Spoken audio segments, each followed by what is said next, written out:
এবার নেক্সট শাড়িতে চলে যাচ্ছি। এই শাড়িটা আমার খুবই ভালো লেগেছে। কালারটা কি colour? Coffee, dark coffee colour এই টাইপের নাকি? ডার্ক কফি কালারের মধ্যে খুবই সুন্দর কালারের হচ্ছে সুতো দিয়ে কাজ করা আছে।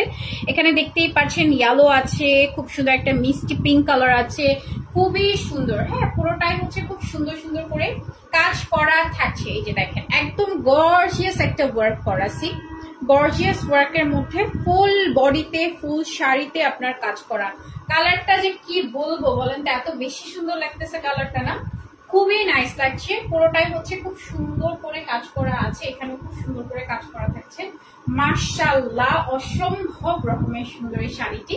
অ্যান্ড ফুল শাড়িতে আপনার দেখেন মানে এখানে কোথাও বাদ নাই, এত সুন্দর করে কাজ করা আছে। হ্যাঁ, এখানে জারি সুতার উপর একটা পিঙ্ক টাইপের, কেমন যেন সুন্দর একটা অনিয়ন পিঙ্ক টাইপের, ইয়েলো আছে, গোল্ডেন জারির কাজ করা আছে। অ্যান্ড এটার সাথেও আমরা ব্লাউজ পিস পেয়ে যাচ্ছি। এটা ব্লাউজ পিস দিয়ে পরলে অসাধারণ লাগবে। ঠিক আছে, ব্লাউজ পিস পেয়ে যাচ্ছি। প্রাইস কত? 25,000 টাকা।